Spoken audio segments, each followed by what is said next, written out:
Les amis, on enchaîne avec ce deuxième dossier de la deuxième conférence du premier tour, cardio D4. Hein, vous êtes raccord? On regarde de nouveau l'énoncé ensemble. On va essayer d'en ressortir toujours des réflexes, des tiroirs, une réflexion. Monsieur H, 60 ans, fumeur actif. Donc déjà, ça doit vous faire tilt. D'abord, il va falloir discuter l'arrêt du tabac. Et puis, 60 ans, fumeur actif, il y a le monde du cancer qui s'ouvre à vous. Cancer du poumon, cancer de la vessie, cancer ORL et des VADS. Hein, ça, voilà, c'est déjà des mondes à ouvrir. Consulte pour la découverte fortuite sur une échographie de l'abdomen d'un anévrisme de l'aorte abdominale sous-rénale de 7 cm de diamètre maximal. Et là, on met les pieds dans le plat, vous le comprenez. Je ne suis pas sûr que ça fasse plaisir à tout le monde. On n'est pas sur un dossier de cardiologie à proprement parler, mais de cardiovasculaire, un dossier de vasculaire. Il y en a eu quelques-uns à l'ECN, finalement 2 depuis 2004, et c'est toujours des dossiers un petit peu plus sélectifs. Vous êtes toujours moins bon en vasculaire. Je ne sais pas pourquoi ça vous excite un petit peu moins, les amis, que cette fameuse pompe cardiaque. C'est pour ça que je vous ai proposé ce dossier qui va peut-être un petit peu vous piquer, mais c'est extrêmement sortable. Surtout, vous allez voir, il y a des recommandations très précises. Alors là, le point qui doit vous titiller quand on est dans le monde de l'anévrisme de l'aorte abdominale, c'est le mode de révélation. Il y a deux grands types de modes de révélation. Vous devez penser votre item comme ça quand vous le révisez. La découverte fortuite, on est dans ce contexte, c'est-à-dire que le patient ne se plaint de rien. Il n'y a aucun signe clinique de cet anévrisme. Et finalement, c'est une découverte fortuite sur un examen, une échographie abdominale, un scanner, que sais-je, réalisé pour une autre raison, ou bien dans le cadre d'un dépistage un peu particulier. On va revenir sur cette question du dépistage de l'anévrisme de l'aorte abdominale. Et on découvre cet anévrisme. Et finalement, on le découvre à temps. Donc ça, c'est un premier type de dossier. Je qualifierais de dossier un petit peu froid, un petit peu technique, qui se rapporte à la recommandation. Deuxième monde, c'est l'anévrisme de l'aorte abdominale sur un mode de révélation symptomatique.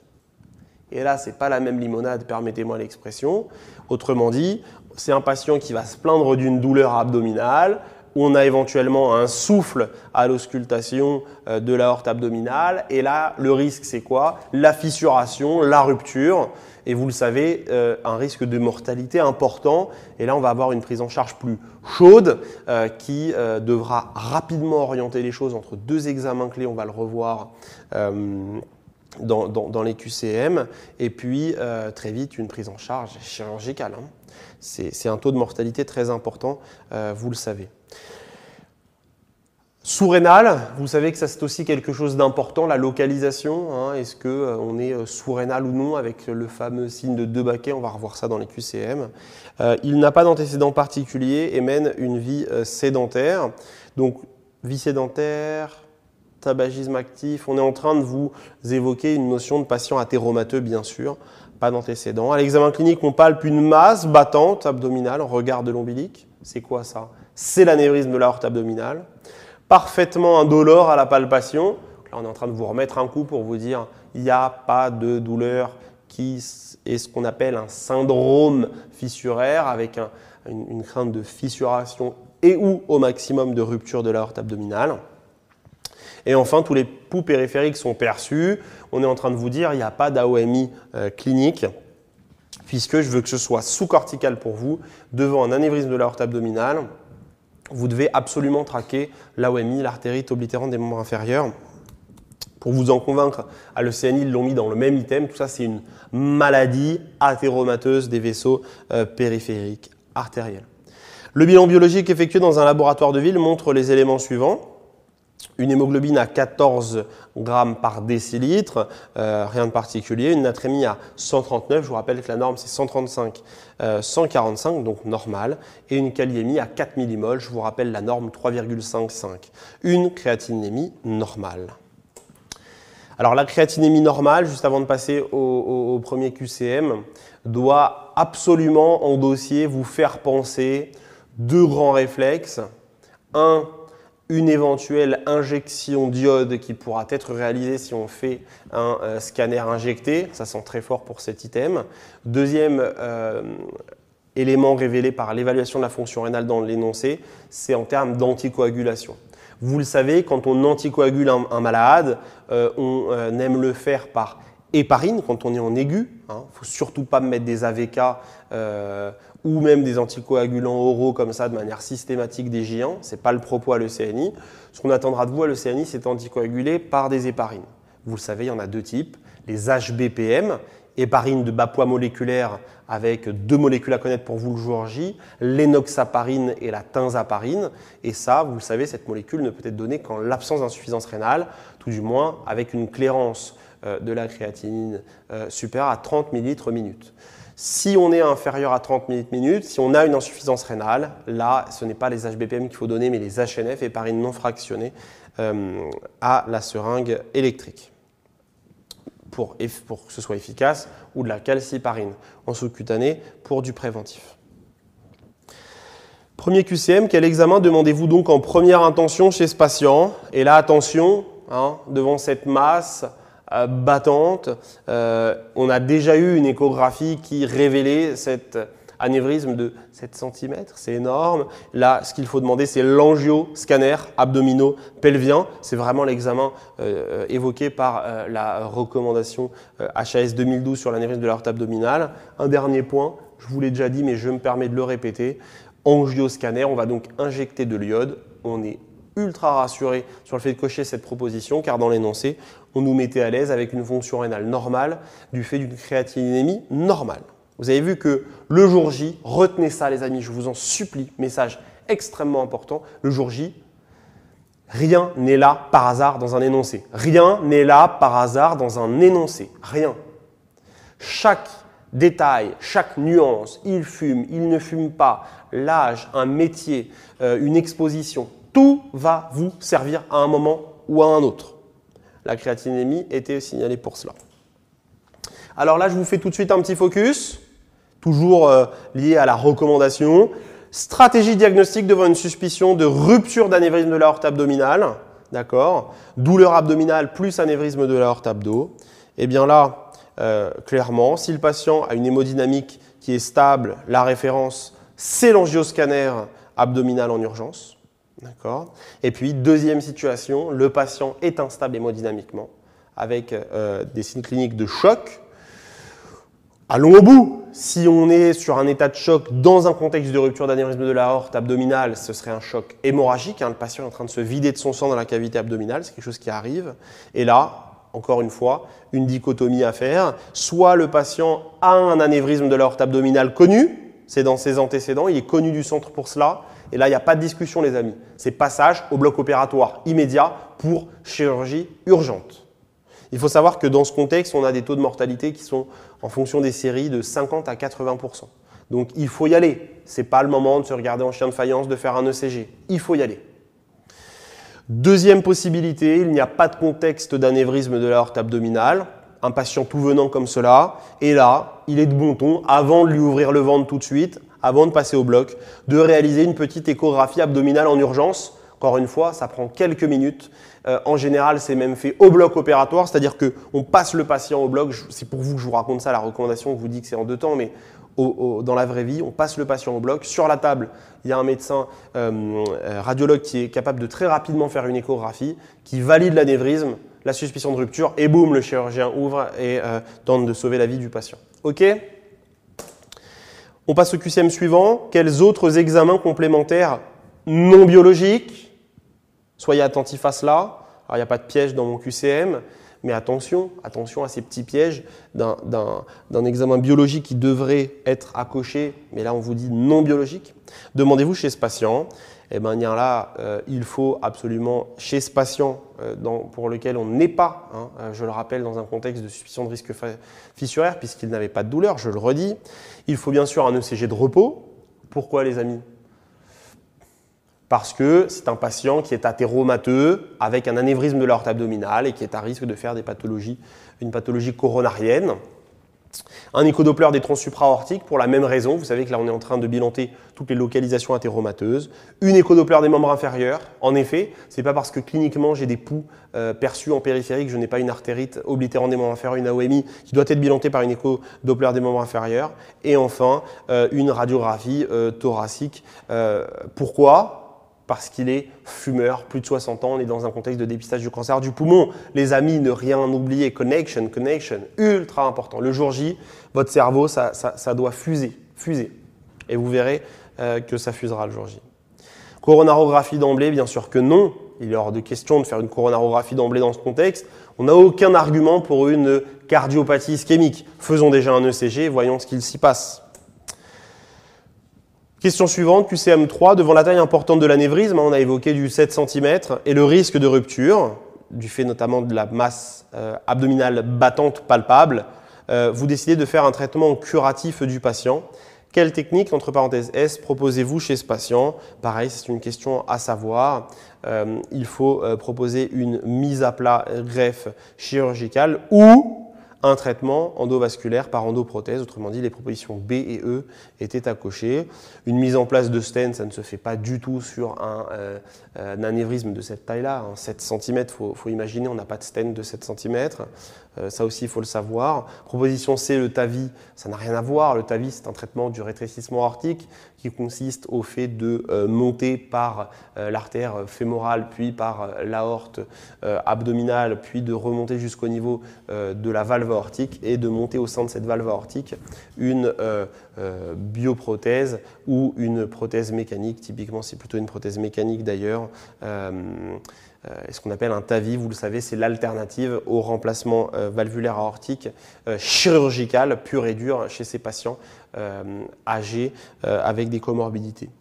Proposition D, l'intervention de Bentall, rien à voir. Qu'est-ce que l'intervention de Bentall? C'est une chirurgie de l'aorte thoracique ascendante, pas du tout de l'aorte abdominale, qui consiste en 3 choses. 1. Mise en place d'une prothèse, d'un tube suscoronaire, d'une prothèse au niveau de l'aorte thoracique ascendante, ainsi qu'un remplacement de la valve aortique, le plus souvent d'ailleurs une valve mécanique, et enfin une réimplantation des coronaires. Ce sont les 3 axes de l'intervention de Bentall, qui est tout à fait au programme d'ailleurs.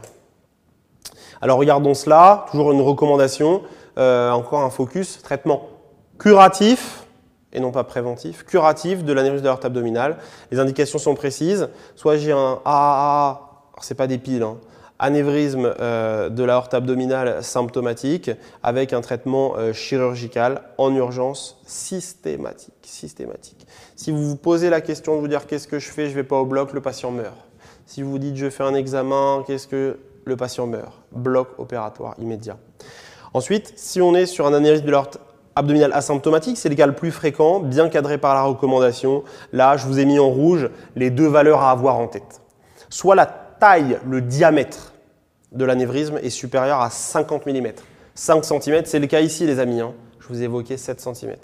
Soit on a une croissance de l'anévrisme de l'aorte abdominale qui nous fait craindre le fait qu'il ne va avoir de cesse que d'évoluer jusqu'à la rupture. Et c'est défini par le 1,1, moi j'ai appelé ça le 1,1, plus de 1 cm d'augmentation du diamètre en moins d'1 an. Et là, pareil, il faudra faire un traitement chirurgical, mais attention, pas du tout en urgence, quelque chose de programmé, d'accord, avec une équipe dédiée. Si le risque opératoire est faible, cette chirurgie consistera plutôt à une chirurgie conventionnelle. Ça aussi, c'est des éléments de la reco que je vous demande de connaître, avec mise en place d'une mise à plat greffe de l'anévrisme. Si le risque opératoire est dit élevé, je ne vous demande pas d'aller plus loin, juste de savoir ça. Alors, s'il est dit élevé, alors on fera une chirurgie plutôt endovasculaire avec mise en place d'une endoprothèse, d'accord. Et puis, si c'est très faible et si on a une espérance de vie très faible, eh bien, on n'a pas d'indication à opérer. Enfin, si on a un diamètre de l'aorte abdominale qui est inférieur à 50 mm, entre 40 et 50, il n'y a pas de chirurgie et on est plutôt sur un traitement médical, notamment un contrôle des facteurs de risque cardiovasculaire et notamment de l'hypertension artérielle, et avec une surveillance clinique et des échographies Doppler abdominales répétées. En résumé, regardez-moi ce résumé facile que je vous ai pondu pour vous, issu de la recommandation. 3 indications en résumé. 1, diamètre de plus de 50 mm. 2, une vitesse de progression de plus de 1 cm en 1 an. 3, symptomatique. Voilà les 3 indications résumées à une chirurgie d'anévrisme de l'aorte abdominale. Alors les deux techniques à connaître, je pense que c'est important de les avoir en tête. La première, c'est ce qu'on appelle la chirurgie conventionnelle avec mise à plat greffe de l'anévrisme de l'aorte abdominale. C'est ce qu'on voit là, on fait une laparotomie programmée, on ouvre le ventre avec une laparotomie médiane, soit programmée, soit en urgence, c'est ce qu'on discutait à l'instant, avec mise en place d'une prothèse tubulaire synthétique aortique au contact de l'aorte après avoir exclut l'anévrisme. Les risques, eh bien, c'est une chirurgie qui est très lourde, hein, il faut l'avoir en tête. Vous imaginez, on est en train de disséquer l'aorte abdominale et il y a un risque important de lâchage de suture. Ça, c'est des questions pareilles très tombables. L'avantage, c'est quoi? C'est qu'on a fait une résection du sac anévrismal et donc il n'y a pas de risque de récidive. C'est capital. La deuxième technique, c'est quoi? C'est un geste endovasculaire avec une artériographie mise en place d'une endoprothèse avec une endoprothèse par voie endovasculaire. Vous allez dire que je me répète et vous avez raison. D'une prothèse au sein de l'anévrisme de l'aorte abdominale. Et là, ça nous permet, en montant la prothèse, d'exclure littéralement l'anévrisme. Encore une fois, le point important, on n'a pas ouvert le ventre du patient. Hein. Il n'y a pas eu d'incision médiane. On a ponctionné l'artère fémorale. Le risque, c'est quoi? C'est l'endofuite, c'est-à-dire que vous l'avez compris, l'anévrisme, il a été exclu, mais il est toujours présent. On ne l'a pas enlevé, on ne l'a pas excisé. Et donc, il y a un risque de fuite sur cette prothèse. De plus, deuxième risque que je vous demande de connaître, c'est rare, mais ça arrive. Et quand ça se passe, c'est jamais très bon. Il y a des risques de migration de la prothèse. Elle n'est pas forcément très bien arrimée au moment de l'ouverture. C'est des choses qui arrivent. Un avantage, c'est bien sûr peu invasif, moins lourd. Et vous l'avez vu dans la recommandation sur la chirurgie programmée. Lorsque le risque opératoire est important, on privilégie un geste endovasculaire par artériographie, justement pour se prémunir d'une chirurgie lourde. Et à l'inverse, quand le risque opératoire est faible, là on peut se permettre une chirurgie plus lourde, mais finalement plus efficace. J'espère que c'est clair pour vous. La chirurgie conventionnelle est finalement plus efficace, mais plus lourde. On passe au QCM4, après c'est focus. Hein. Là, vraiment, on est en train de bien traiter l'anévrisme de l'aorte abdominale. Le patient refuse l'indication que vous avez portée et demande à réfléchir. C'est des choses qui arrivent aussi dans la vraie vie. 3 mois plus tard, le SAMU est appelé à son domicile pour la survenue d'une violente douleur abdominale brutale. Bon, bah voilà, c'est comme ça qu'on vous présente souvent les choses. Le patient, on a découvert de manière précoce, de manière fortuite, chez lui un anévrisme de l'aorte abdominale de 7 cm. Je vous le redis, le critère de gravité, indication à la chirurgie, c'est plus de 50 mm, soit 5 cm, donc on y était. Puis il rentre chez lui, je vous le dis, ça se passe aussi comme ça dans la vraie vie. Et là, douleur abdominale brutale. Les amis, sous-corticale, devant toute douleur abdominale brutale d'un patient chez qui il y a un anévrisme de l'aorte abdominale connu, c'est un risque de fissuration, de rupture jusqu'à preuve du contraire. Morale de l'histoire, passage au bloc opératoire immédiat.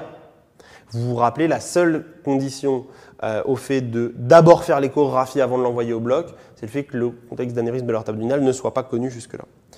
Alors à l'arrivée du SAMU, le patient est pâle, somnolent. Alors la pâleur, c'est un très bon signe de choc hémorragique, c'est même le premier. Un certain nombre de chefs de réanimation disent même que c'est un signe qui est presque plus précoce que la tachycardie elle-même sur l'état de choc hémorragique, j'en suis pas certain, et somnolent. La pression artérielle est donc à 60-40, on est en vrai état de choc, vous le savez, puisque je redis que l'état de choc est défini par une systolique inférieure à 90, là elle est à 60, ou une diastolique inférieure à 60, là elle est à 40. Un pouls à 120 par minute. Donc le patient est bien tachycarde et enfin une température à 36,4. L'abdomen est douloureux dans son ensemble et particulièrement dans le flanc gauche où il existe une défense abdominale. Les poufs fémoraux sont symétriques et très faiblement perçus, les membres inférieurs sont marbrés. C'est plus la même limonade là, hein, le patient il est grave. Les marbrures sont un signe d'hypoperfusion périphérique, la tachycardie, la pâleur. On est vraiment sur un tableau de choc hémorragique, là le monsieur est en train de mourir. Et il faut comprendre cela à la lecture du dossier absolument. Et puis, ce tableau de défense abdominale suggère probablement un hémopéritoine en cours de constitution, pourquoi pas une véritable péritonite. Quel diagnostic évoquez-vous alors? Eh bien, c'est ce dont on discutait. Les deux diagnostics à retenir qui se complètent, c'est d'abord celui de choc hémorragique, diagnostic qui est clinique, associé à une définition d'état de choc avec l'hypotension, la tachycardie, des signes d'hypoperfusion périphérique avec des marbrures, associés à cette pâleur un petit peu plus évocatrice, il est vrai, du choc hémorragique. La péritonite localisée, non, pas du tout. Attention, c'est pas parce qu'on a une défense qu'on a une péritonite localisée. Faites du sens, les amis. Un patient qui a un anévrisme de l'aorte abdominale ne fait pas une péritonite comme cela. Ce qu'il fait en premier lieu, c'est un choc hémorragique sur rupture d'anévrisme. Et donc, je voulais que vous cochiez donc la réponse D et la réponse E. Rupture d'anévrisme probable chez ce patient qui présente un choc hémorragique après découverte d'un anévrisme de l'aorte abdominale. Question 5. Quel examen demandez-vous en urgence? Aucun, je vous l'ai dit, je vous le redis. Patient avec une hémodynamique instable en état de choc, c'est le cas. Et avec un contexte d'anévrisme de l'aorte abdominale connu, passage au bloc en urgence, aucun examen. Vous faites un examen, c'est 0. Alors regardez-moi cette belle image, on est au QCM6, le patient est correctement pris en charge par votre équipe de réanimation. Une fois le patient stabilisé par traitement médical seul, vous décidez de réaliser un angioscanner abdominal. Et donc là, on regarde un petit peu cette image, parce qu'on nous demande parmi les propositions suivantes concernant l'interprétation de ce cliché, lesquelles sont exactes, on regarde ensemble. On a donc ici le corps de la vertèbre vertébrale en blanc qui est plutôt à la partie postérieure, on est d'accord, de l'image. Et puis centré, cette image arrondie correspond au produit de contraste injecté au niveau de l'aorte abdominale. Et puis on a ici tout autour, en avant comme ça, comme un fer à cheval de manière iso-hypodense tout autour de l'aorte abdominale, un véritable hématome de paroi, on va y revenir.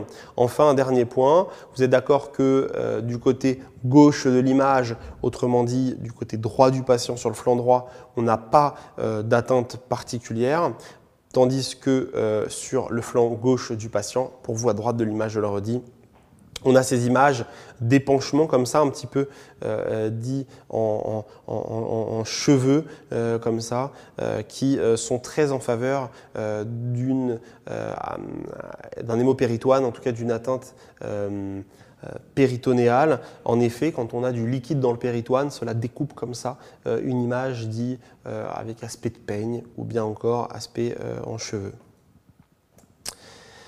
Alors, on a effectivement une rupture rétro-péritonéale d'un anévrisme aortique. Pourquoi est-ce qu'il y a rupture? Parce qu'il y a hémopéritoine. C'est du fait qu'il y ait justement ces images isodenses comme ça en cheveux au niveau du flanc gauche qui font évoquer le fait que l'anévrisme a rompu. Est-ce qu'il y a une rupture péritonéale de l'anévrisme aortique? Non, elle est pas péritonéale à proprement parler, elle est rétro-péritonéale. Enfin, c'est saignement actif, il n'est pas actif. En effet, l'idée c'est quand il y a un saignement actif, on a une fuite du produit de contraste qui sort de l'aorte abdominale. Là, ce n'est pas le cas. Un hématome péritonéal massif, non. Et un hématome rétro-péritonéal massif, oui, c'est ce que l'on constate, puisqu'on a là ces images en cheveux dont je vous parlais, et puis juste en arrière ici, cet hématome, là, rétro-péritonéal. Alors j'insiste juste sur les notions de rupture. Il y a différents types de ruptures. Une rupture de l'anévrisme de l'aorte abdominale qui peut se faire dans le duodénum directement, donnant des tableaux d'hématémèse, de rectoragie abondante, qui peut se faire dans la veine cave inférieure, c'est un peu la catastrophe, une insuffisance cardiaque à débit élevé, mais également en rétropéritonéal, c'est la forme la plus grave, puisqu'elle se complique très souvent d'un choc hémorragique, comme c'est le cas ici. QCM7, le patient est finalement opéré avec une mise à plat greffe de l'anévrisme. Donc mise à plat greffe, maintenant vous savez ce que c'est. Vous ne faites plus partie du commun des mortels, les amis. Maintenant vous comprenez la chirurgie vasculaire, une chirurgie conventionnelle, la chirurgie la plus efficace, mais également la plus lourde de l'anévrisme de l'aorte abdominale. Quel est l'examen de suivi à préconiser chez ce patient? Recommandation, vous ne pouvez pas passer outre, c'est bien sûr l'échographie abdominale. Surtout, je vous en supplie, ne me faites pas un scanner tous les mois ou tous les ans chez ce patient. Il est opéré. Et je le redis, dans la chirurgie conventionnelle, on a excisé, on a fait une exérèse, on a enlevé l'anévrisme et donc il n'y a plus de risque qu'il soit de nouveau présent avec un risque de récidive.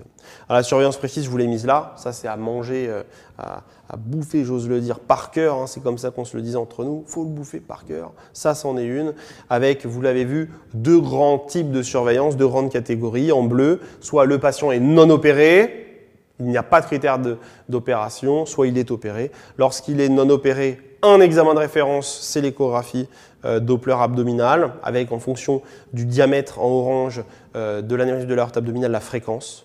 Alors ça, c'est un enfer à apprendre, les amis, mais je vous conseille de l'apprendre. Alors je sais que ça ressort comme ça rentre, hein, cette histoire, mais il faut le connaître, c'est une belle recommandation. Et puis, deuxième point, du patient opéré.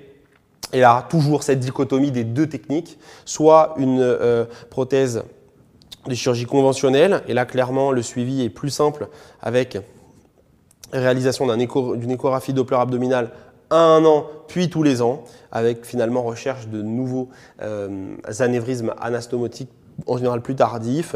Et puis enfin, si on est dans le traitement plutôt radio-interventionnel avec une endoprothèse, là, le suivi, il est régulier, il est plus long, il est plus continu. Pourquoi? Parce que c'est une chirurgie, je vous l'ai dit, un équivalent de chirurgie qui est moins efficace, mais moins lourde. Et là, l'examen, ce sera un angioscanner qui doit être réalisé à 1 mois, puis à 6 mois post-opératoire, puis à 1 an au long cours. QCM 8, j'en ai parlé en introduction. Aviez-vous l'oreille attentive dès le début de ce topo? Votre externe vous demande de lui rappeler quel est le nom de ce signe physique qui permet de déterminer simplement si un anévrisme de l'aorte abdominale est sous-rénal. Eh bien, c'est le signe de Baquet. Alors, donc proposition D, en effet, Rutherford, vous le savez, c'est le nom de la classification de l'ischémie aiguë de membre. Proposition B, Bloomberg, et proposition C, Rosenberg, ce sont deux signes qui sont associés à l'appendicite. Le signe de Murphy échographique, vous le savez, c'est un signe qui est plutôt rattaché à la cholécystite sur tout ce qui est pathologie des voies biliaires. Et donc nous, la proposition des signes de De Baquet qui permet de témoigner d'un anévrisme de localisation sous-rénale. Le principe est assez simple. Je place ma main de la sorte sous le sternum et si j'ai une masse abdominale qui apparaît après ma largeur de main, alors je suis bien en sous-rénal. Alors justement, la localisation la plus fréquente d'anévrisme de l'aorte abdominale, c'est sous-rénal. Hein, ça, c'est un tableau extrait de la recommandation anévrisme de l'aorte abdominale HS 2012. Avec ici, on le voit, une aorte abdominale normale et puis ici, un anévrisme hein, qui est de localisation sous-rénale avec, si je mets la main, une masse pulsatile battante qui sera après ma largeur de main. QCM 9, vous revoyez le patient en consultation 1 an plus tard, suite à la découverte lors du bilan annuel de contrôle d'un anévrisme poplité gauche important. Alors là, les amis, ce que je vous raconte, c'est tombable. Quel diagnostic global doit être évoqué chez ce patient? Ça, c'est sous-cortical. Vous êtes dans un contexte d'anévrisme de l'aorte abdominale et on vous propose un autre anévrisme associé, et je ne vous ai pas choisi n'importe lequel, je vous ai choisi le plus fréquent associé, l'anévrisme poplité. Il faut évoquer un diagnostic, c'est celui de maladie anévrismale primitive, proposition E. Autrement dit, la paroi des vaisseaux du patient présente une anomalie qui fait qu'il y a une tendance aux anévrismes à différentes régions du corps. C'est une vraie pathologie, bien au programme, bien écrite dans les ouvrages de référence. QCM 10, votre externe vous demande, décidément votre externe vous demande beaucoup de choses, mais elle a raison, il faut poser des questions en stage, hein, je vous invite à le faire. Si jamais je vous croise en stage, ce sera avec plaisir que je répondrai à toutes vos questions. Votre externe vous demande donc de lui rappeler les principes du dépistage qui auraient pu s'appliquer chez ce patient. Point capital de la recommandation, pas très glamour non plus, hein, le dépistage de l'anévrisme de l'aorte abdominale, mais tellement tombable, tellement tombable. Parmi les propositions suivantes, quels sont les facteurs à rechercher pour déterminer si un patient fait partie de cette population à risque d'anévrisme de l'aorte abdominale? Eh bien là, clairement, il faut retenir 2 propositions dans ce QCM. D'abord, le tabagisme. Le tabagisme est un élément qui fait que je passe dans la population à risque d'anévrisme de l'aorte abdominale et que je nécessite un dépistage. Et enfin, le sexe masculin. Attention, proposition B, le diabète, très important. Le diabète n'est pas un facteur de risque d'anévrisme de l'aorte abdominale. Je vous demande d'absolument pas le cocher, d'autant que certaines études suggéreraient même que le diabète aurait une fonction protectrice de l'anévrisme de l'aorte abdominale. C'est pas pour ça qu'il faut être diabétique, hein, parce que vous savez que malheureusement, il y a beaucoup d'autres complications à cela, mais retenez cela. L'âge, alors c'est sûr que ça, moi je vous dis âge de 60 ans, eh bien la recommandation elle est précise, c'est un âge de supérieur ou égal à 65 ans qui est un facteur de risque. Antécédents familiaux d'anévrisme poplité, très bien. Et voilà pour cet item d'anévrisme de l'aorte abdominale, un dossier pas si évident, pas si fun. Je dois être honnête, je ne suis pas certain que vous ayez ressenti un grand plaisir à parcourir ce dossier. C'est normal, en D4, il faut aussi parfois se faire un peu souffrance pour s'ouvrir de nouveaux horizons. Et là, c'est l'horizon du monde du vasculaire. Je le redis, 2 dossiers depuis 2004, des dossiers qui tapent. Donc, révisez vos items de vasculaire. C'est quoi pour vous le vasculaire? C'est l'anévrisme de l'aorte abdominale, avec une recommandation récente. C'est l'artérite oblitère en démembrement inférieur. Et enfin, l'ischémie aiguë, cette grande urgence qui peut ouvrir soit sur la fibrillation auriculaire, comme c'est tombé à l'ECN en 2008, soit sur l'artérite oblitère en démembrement inférieur, jamais tombé pour le coup. Je vous remercie.